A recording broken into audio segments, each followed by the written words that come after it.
көпшіліктің сұранысы бойынша кемеге круизға сатылым басталды.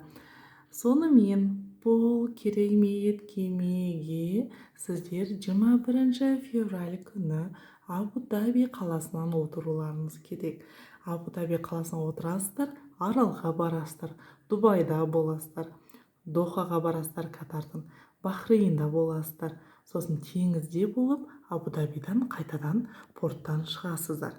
8 күн. Бағасы небәрі қазір сіздердің көзіңізше көрсетіп беремін.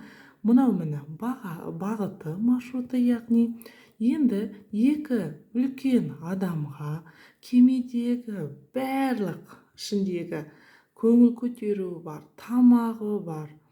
Енді өте көп менің историямнан да көрдіңіздер ғой, шексіз дүниелердің барлығы небәрі 2 адамға 400.596 теңге. Сонымен брон жасауға асығыңыздар.